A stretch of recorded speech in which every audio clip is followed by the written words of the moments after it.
Bismillahirrahmanirrahim. Alhamdulillahi rabbil alamin. Wassalatu wassalamu ala asyrafil anbiya'i wal mursalin wa ala alihi wa sahbihi ajma'in. Subhanaka la ilma lana illa ma 'allamtana innaka antal alimul hakim. Rabbi shrah li sadri wa yassir li amri wahlul 'uqdatan min lisani yafqahu qawli. Pertamanya, sama-sama kita bersyukur kepada Allah. Alhamdulillah, pada hari ini kita akan menyambung lagi perkongsian kita dalam bab aliran mazhab akidah. Pada video kali ini kita akan membahaskan serba sedikit tentang golongan murji'ah. Baik, sebagaimana dalam video-video yang terdahulu, sebelum kita membicarakan tentang mana-mana aliran, mana-mana kumpulan umat Islam ini, sama ada kita sebutkan ianya Khawarij, Syiah, Mu'tazilah, Murji'ah dan seumpamanya, terlebih dahulu perlu kita ketahui apa maksud daripada nama aliran itu sendiri. Contoh, kita dah sentuh dalam pelajaran yang lepas tentang Khawarij. Bila kata Khawarij, pertama kali perlu tergambar dalam kotak fikiran kita, bila golongan ni disebut Khawarij, apa justifikasi, apa sebab mereka ni dinamakan Khawarij. Khawarij ni makna apa? Jadi kita tahu daripada asal usul sejarah kelahiran Khawarij. Khawarij ni dia daripada perkataan Arab, daripada kalimat kharaja, bermaksud keluar. Jadi golongan yang dinisbahkan sebagai Khawarij ni keluar apa? Mereka adalah golongan yang keluar daripada kumpulan Ali bin Abi Talib. Golongan yang kita kata telah keluar daripada kepimpinan Ali bin Abi Talib, dan prinsip akidah mereka begini. So dari situ kita tahu, sebab tu namanya kumpulan ni golongan Khawarij. Baik, untuk video kali ini kita akan membicarakan tentang Murji'ah. Murji'ah ni dia perkataan Arab, satu nama yang dinisbahkan kepada satu aliran, satu kumpulan. Tetapi apa yang dimaksudkan dengan Murji'ah di sini? Baik, Murji'ah ini para ulama menyebutkan beberapa maksud. Pertama, Murji'ah ni kata dia daripada kata irja. Irja ni makna mengakhirkan ataupun menangguhkan. Kita boleh tengok Allah gunakan lafaz irja ni, bukan lafaz irja itulah, tapi lafaz yang dia berasal daripada kalimat irja itu Allah gunakan dalam surah Al-A'raf ayat 111. Dalam surah Al-A'raf ayat 111 Allah gunakan kalimat daripada kata irja itu untuk nak menunjukkan maksud mengakhirkan atau menangguhkan. Pada pandangan yang lainnya, kalimat irja itu menunjukkan kepada maksud takut. Yang ni disebut dalam surah Nuh ayat 13. Dalam surah Nuh ayat 13 ni boleh baca dalam nota semua yang Ustaz bagi tu. Imam Al-Azhari dia kata, apabila kata roja itu digandingkan dengan huruf nafi, dia bermaksud takut. So dalam surah Nuh ayat 13, kalimat irja ini digandingkan dengan huruf nafi, dia tak bermaksud mengakhirkan ataupun menangguhkan, dia bermaksud takut. Yang ni kamu kena rujuk. Kamu buka Quran, buka Al-A'raf ayat 111, buka surah Nuh ayat 13, baru kamu dapat nampak beza dia. Kemudian ada juga yang mengertikan maksud roja itu, irja itu kepada memberi. Ada juga pandangan lain mengharap. Irja itu maknanya mengharap. Rujuk An-Nisa ayat 104. Dan ada juga yang menyebutkan irja itu bermaksud angan-angan. So di sini perkataan irja itu sendiri ada beberapa makna.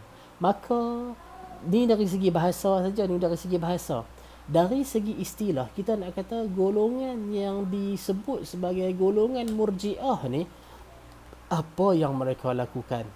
Sehingga kan mereka ini digelar sebagai golongan Murji'ah. Baik, Secara istilah dia, para ulama menyebutkan golongan murji'ah ni bila disebut sebagai murji'ah ataupun irja', ia bermaksud mengakhirkan amal dari iman, mengakhirkan ataupun menangguhkan amalan daripada keimanan. Apa maksud dia? Segi kita tengok insya-Allah. Imam Al-Baghdadi mengatakan golongan ini disebut murji'ah kerana mereka mengakhirkan atau menangguhkan amalan daripada keimanan. Okey. Dalam hadis Nabi sallallahu alaihi wasallam, dalam hadis Nabi ada tak Nabi sebut tentang golongan murji'ah ni? Dalam riwayat Tirmizi, Nabi mengatakan dua golongan dari Bani Adam yang bukan termasuk dari bahagian Islam, iaitu murji'ah dan qadariyah. So di sini bila kita belajar satu-satu perkara dalam soal agama, perlu kita teliti dan perlu kita detail setiap perbahasan agama. Apa maksud Ustaz? Kalau kamu jawab soalan kuis tentang Khawarij, soalan yang dah kita bagi dah tentang Khawarij ni, ada Ustaz tanya beberapa soalan yang dia agak tricky. Tricky tu, kita kata tricky tu sebab jawab soalan tu sebenarnya taklah tricky mana pun. Cuma kalau kita salah jawab, makna dia soalan tu dia jadi dia trick kamu lah. Ustaz katakan, contohnya dalam soalan kuis tu, golongan Khawarij, kumpulan Khawarij ini telah disebutkan oleh Rasulullah sallallahu alaihi wasallam dalam hadis Nabi. Penamaan kumpulan dengan nama Khawarij telah ada disebut oleh Nabi sallallahu alaihi wasallam. Betul ke salah? Kemudian satu soalan lagi Ustaz sebutkan, Nabi sallallahu alaihi wasallam dalam hadis baginda, Nabi telah menyebutkan tentang wujudnya golongan Khawarij. Jadi di sini kalau kamu baca daripada nota, kamu tengok daripada hadis-hadis, dalam hadis Nabi sebut akan ada satu golongan, satu kumpulan yang kita kata bersangatan, sangat-sangat kita kata apa, berlebih-lebihan dalam ibadat. Golongan ni kalau nak dibandingkan solat mereka dengan solat sahabat, solat sahabat tu nampak remeh, nampak kecil, nampak lekeh. Kalau nak dibandingkan puasa golongan Khawarij dengan puasa para sahabat nampak lekeh.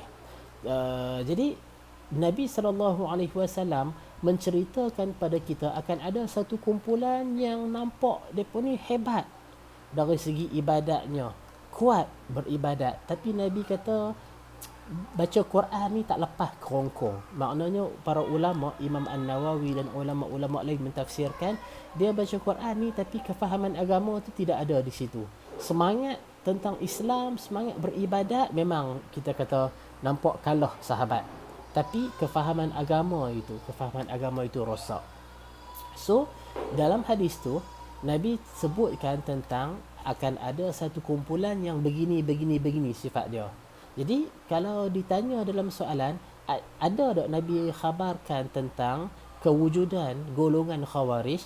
Nabi ada sebutkan tentang kewujudan golongan Khawarij, tapi Nabi sebut tak nama kumpulan tu nama Khawarij? Ada tak Nabi sebut perkataan Khawarij dalam hadis? Nabi tak ada sebut nama kumpulan tu adalah kumpulan Khawarij. Jadi di sini yang kita mesti jelas, kita mesti pastikan betul ke setiap apa yang kita nak katakan ya ataupun tidak itu ada ke tidak ada daripada hadis Nabi sallallahu alaihi wasallam. Jadi berbalik kepada tajuk kita pada hari ini, tajuk Murji'ah. Kalau tajuk Murji'ah ni, dia memang ada satu hadis yang spesifik menyebutkan tentang golongan Murji'ah dan Qadariyah. Memang Nabi sebut dah spesifik perkara ini. Hadis ini boleh dilihat dalam riwayat Imam At-Tirmizi. So Khawarij, nama Khawarij tidak ada dalam hadis, tapi Nabi memang cerita tentang Khawarij dalam hadis Nabi. Manakala untuk video kali ini, nama golongan Murji'ah memang ada dalam hadis. Sebab apa kita kata memang ada? Disebutkan dalam hadis yang diriwayatkan oleh Imam At-Tirmizi. Okey, baik. Bila golongan Murji'ah ini muncul, dia muncul pada abad pertama Hijrah, dan kewujudan golongan Murji'ah ini adalah untuk nak membendung fahaman Khawarij. So Kalau kamu rujuk nota awal-awal kita dulu ni, nota awal tentang ahli sunnah wal jamaah, disebutkan tentang satu subtopik, kenapa wujudnya perpecahan dalam kalangan umat Islam. Kenapa wujudnya pelbagai puak dalam kalangan umat Islam. Salah satu punca ataupun sebab adalah apanya, membantah bid'ah dengan bid'ah yang semisal. Rujuk balik pada nota yang awal-awal dulu ni. Membantah bid'ah dengan bid'ah yang semisal. Apa maksud dia? Okey, di sini kita tengok. Kewujudan golongan Murji'ah adalah untuk nak membendung fahaman Khawarij. Fahaman Khawarij, akidah Khawarij dia adalah perkara bid'ah. Perkara bid'ah makna dia kefahaman ni tak pernah ditunjukkan oleh Rasulullah. Kefahaman cara akidah macam ni tak pernah ditunjukkan oleh para sahabat. Tapi perkara ini ditimbulkan oleh satu golongan umat yang kita kata menyelisihi sunnah Nabi SAW dan para sahabat. Dia buat kepercayaan dia sendiri. Dia buat akidah dia sendiri. Dia buat fahaman dia sendiri. Ini perkara yang dibawa oleh golongan Khawarij. Maka aliran Khawarij ni kita sedia maklum, aliran yang kita kata melampau, ekstrim. Maka pada masa itu di kalangan umat Islam ada yang dia nampak ekstrimnya aliran Khawarij ni, maka dia bangun dengan satu aliran yang lain untuk nak balance, untuk nak seimbangkan, untuk nak bendung fahaman ekstremis yang dibawa oleh Khawarij. Itulah munculnya golongan Murji'ah. Bila Khawarij ini mengkafirkan Ali dan Muawiyah, bila Khawarij ini mengkafirkan kita kata sahabat-sahabat yang lain, maka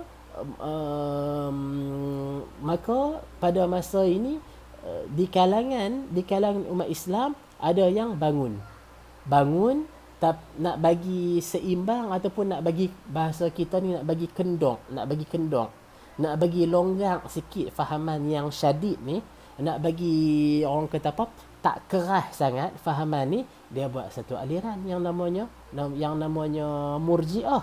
Okey, so bagaimana cara fahaman Murji'ah ni nak membendung Khawarij? Sekali kita tengok pada akidah Murji'ah ni. Okey, kita tengok dulu macam yang disebut dalam nota kamu ni. Antara faktor timbulnya aliran Murji'ah, dia ada beberapa faktor lah yang saling menyokong satu sama lain. Yang pertama, pendirian Syiah yang mengkafirkan kumpulan-kumpulan yang merebut khilafah daripada Ali. Syiah mengkafirkan golongan-golongan yang rebut khilafah daripada Ali. Kan kita baca waktu yang Khawarij ni, macam mana Khawarij tak puas hati dengan Ali. Dalam masa yang sama, Muawiyah pun nak ambil sama, kita kata apa, khilafah tu, sebab mereka mendakwa perlantikan Ali ni tak sah. So antara faktor timbulnya aliran yang baru, kenapa? Kerana pada masa tu Syiah mengkafirkan kumpulan-kumpulan umat Islam yang lainnya yang merebut khilafah daripada Ali. Dalam masa yang sama juga Khawarij menghukum Muawiyah kafir. Khawarij juga menghukum Ali sebagai kafir. Khawarij ni kira Muawiyah pun dia kata kafir, Ali pun dia kata kafir juga. Siapa yang bersekutu dengan mereka dua pun kafir juga. Tu. Kemudian dalam masa yang sama, penyokong Muawiyah juga menyalahkan kumpulan Ali kerana memberontak melawan Osman bin Affan. Dan sebahagian penyokong Ali pula menyalahkan sikap Ummul Mukminin Aisyah dan para sahabat seperti Talhah dan Zubair yang menggerakkan penentangan terhadap Ali hingga terjadi perang Jamal. So di sini ni pertamanya Ustaz nak sebut pada kamu, fitnah yang melanda kepada para sahabat ini dia memang adalah ujian yang Allah berikan kepada para sahabat, ujian kepada umat Islam seluruhnya, ujian juga kepada kita hari ini. Ustaz pernah cerita dalam kelas kita ni, fitnah ataupun ujian, perselisihan yang berlaku kepada para sahabat, jangan kita sikit pun nak komen, nak buat macam kita tu pandai terlebih, kita nak komen sepatutnya Ali tak boleh buat macam ni, sepatutnya Muawiyah kena buat macam ni, sepatutnya Hasan kena buat macam ni, sepatutnya Husin kena buat macam ni. Jangan kata sepatah pun dalam bab ni. Sebab kita ni kalau dalam bahasa kampung dia, celah gigi pun tak sampai ilmu dengan para sahabat. Jadi apa saja perselisihan yang berlaku di kalangan para sahabat, mereka adalah orang yang paling baik, mereka adalah generasi yang terbaik, yang paling faham agama, yang paling kuat keimanan dia, yang paling kita kata bertakwa kepada Allah, mereka.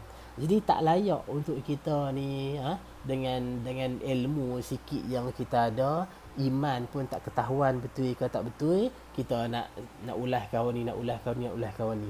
Jadi dalam bab ni, akidah ahli sunnah dalam bab perselisihan di kalangan para sahabat, kita tutup mulut daripada mengatakan perkara-perkara yang tidak baik terhadap para sahabat.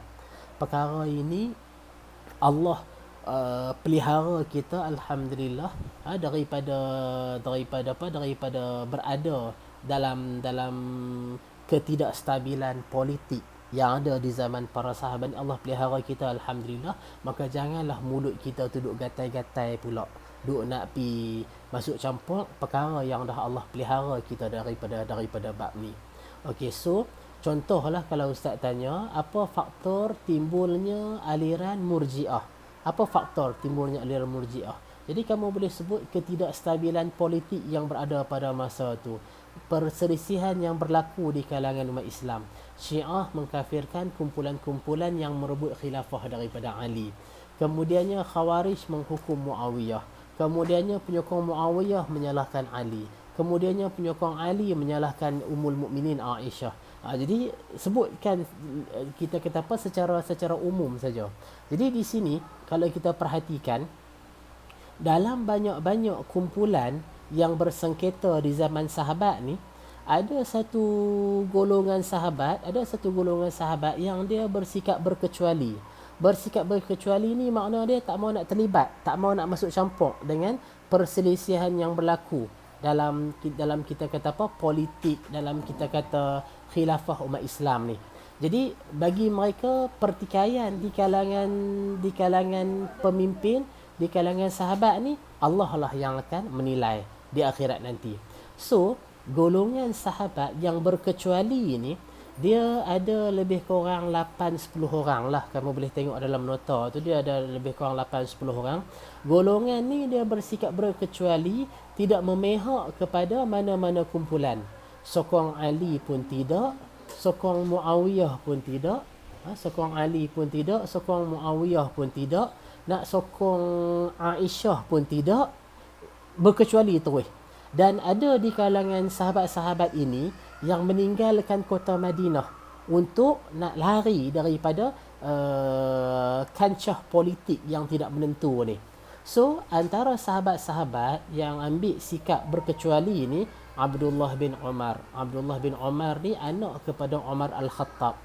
Kemudiannya Abu Bakrah, Imran bin Husain, Sa'ad bin Abi Waqqas, Abdullah bin Salam, Muhammad bin Salah, Osman bin Zaid, Hasan bin Thabit. Jadi ini antara sahabat-sahabat yang bersikap berkecuali. Okey, soalan. Bolehkah di kalangan sahabat bersikap berkecuali? Tadi kita tengok Muawiyah ada pengikut dia. Muawiyah pun bukan kecil punya sahabat yang besar ni Muawiyah ni. Okey, Muawiyah dengan pengikut-pengikut dia. Kemudian Ali dah memang kita tahu dah. Okey. Kemudian Ummahatul Mukminin Aisyah, isteri Nabi sallallahu alaihi wasallam, bukan orang yang biasa-biasa dalam bab ni. Okey. Jadi di kalangan sahabat-sahabat yang besar ni, kita tengok dia ada pendirian-pendirian. Tetapi dalam masa yang sama, ada juga di kalangan sahabat yang ambil sikap berkecuali. Berkecuali ni makna tak mau nak sokong siapa-siapa, tidak juga menyalahkan siapa-siapa, tak mau nak sokong siapa-siapa, tidak menyalahkan siapa-siapa, ambil sikap okey, kita berdiam diri, kita tak masuk campur dalam bab ni. Sokong pun tidak, menentang pun tidak, tak mau nak kata apa dalam bab ni. So pendirian sahabat yang mengambil sikap berkecuali ni, yang sebenarnya ada hadis dia. Dia hadis yang diriwayatkan oleh Imam Bukhari dan juga Muslim. Nabi kata akan ada fitnah, kekacauan nanti ni.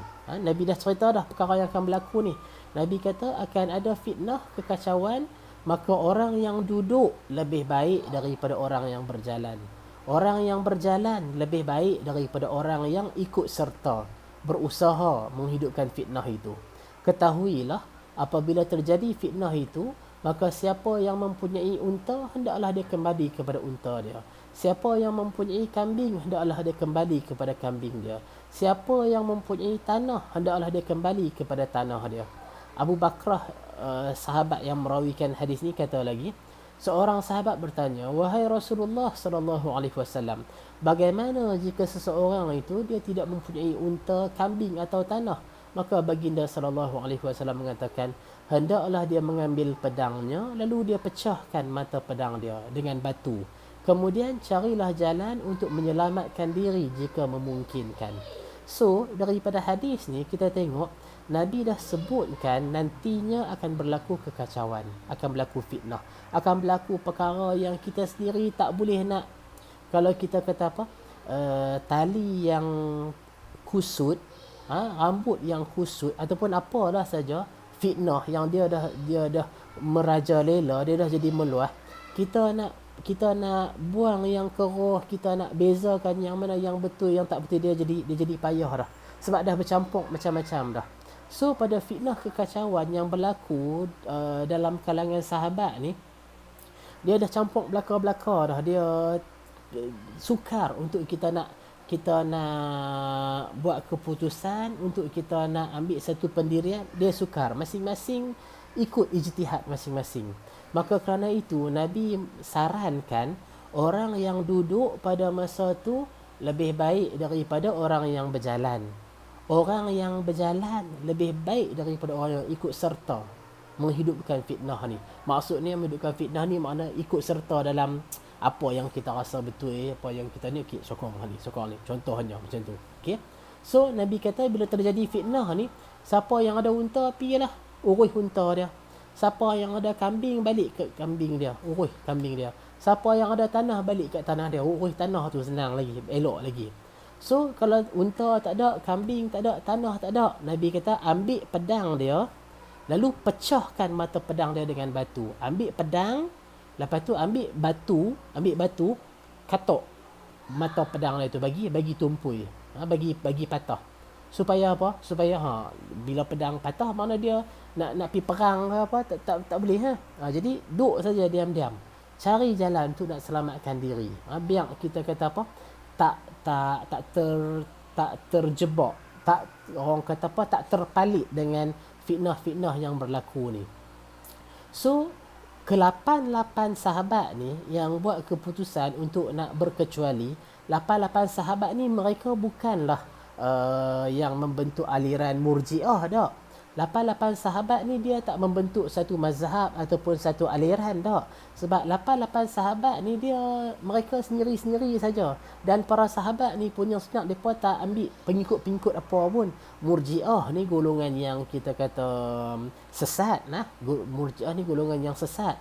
Golongan yang kita kata menyimpang daripada ahli sunnah. Sahabat-sahabat ni betul lagi dalam ahli sunnah, masih dalam ahli sunnah dan memang ahli sunnah.